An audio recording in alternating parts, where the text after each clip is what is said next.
As above, so below, then, brothers and sisters. Well, that's it, exactly. It includes everything.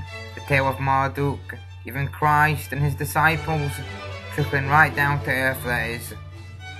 See, now Mercury is always on the path of the sun. Mercury is never more than 28 degrees away from the sun. John is Mercury. John said, I was always near unto the Lord, closest to Christ.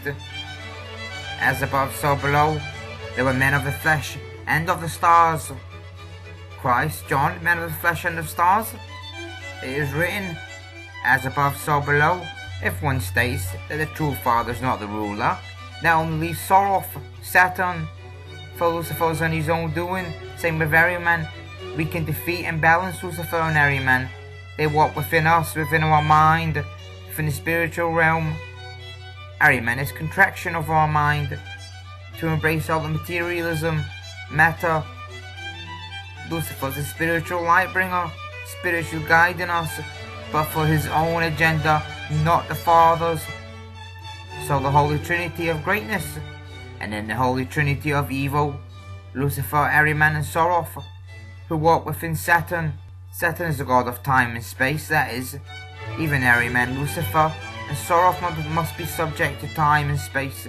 Saturn's time, the wise old man that has always been here, subjects us to his cycles. What does Saturn's cycles have to do with us, you may ask? Lucifer and Ahriman are very much separate from Saturn, and they are, but they work very much together.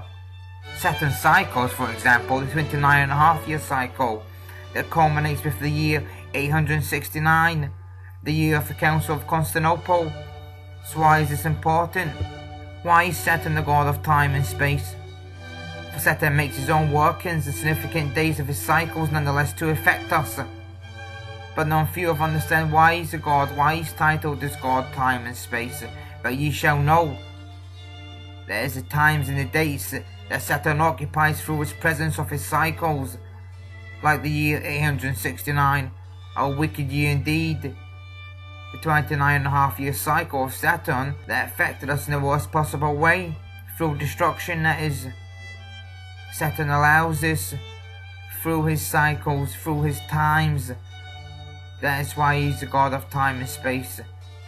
Nostradamus was stating such matters as well, that the metonic cycle of the Saturn is used to find the perfect cycle and the perfect time, involving the works of Ahriman and Lucifer.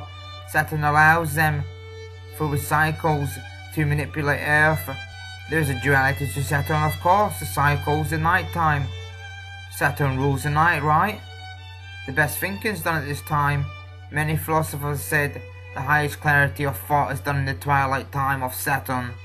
So, there you have it. Saturn affects us in great ways to culminate with great thought, with greatness, but also affects us in the wickedness ways of his cycles. The Kabbalistic tree of life is a map, see, and any would-be righteousness that should be getting done on this is being overshadowed by the wickedness. You must obtain this tree of life and use it for good. That is why it said, the Father is not the ruler. They've obtained the place of the Father, the Keeper, as the very top, as above, so below.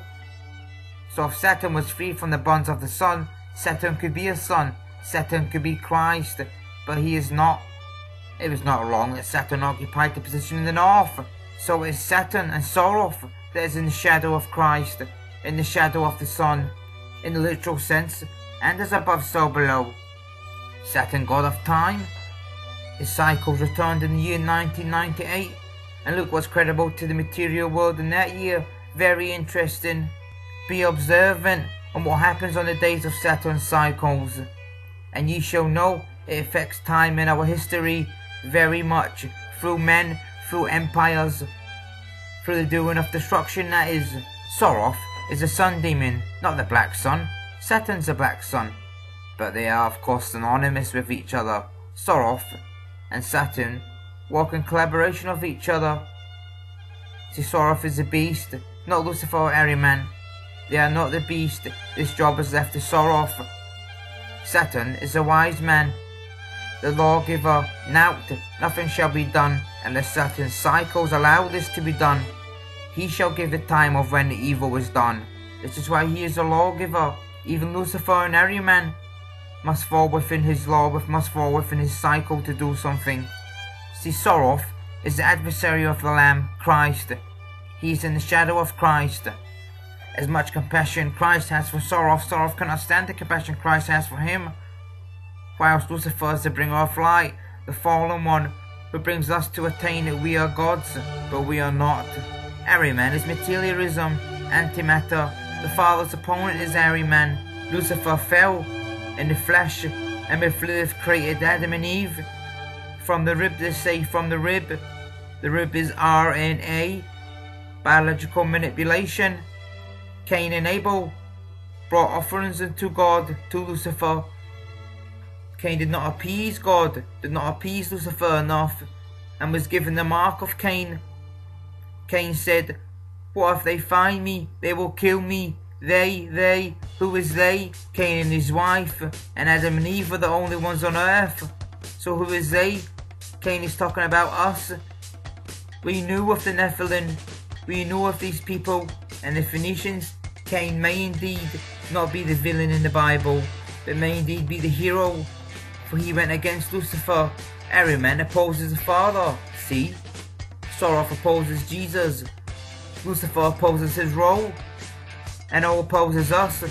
The duality and the copycat effect must take place. Our fall to greatness comes opposite. Christ's words came, then Catholicism. Soon as matter appears, antimatter comes to do battle, to oppose matter. As above, so below, dear brothers and sisters, and all that copycat and effect of the duality is here.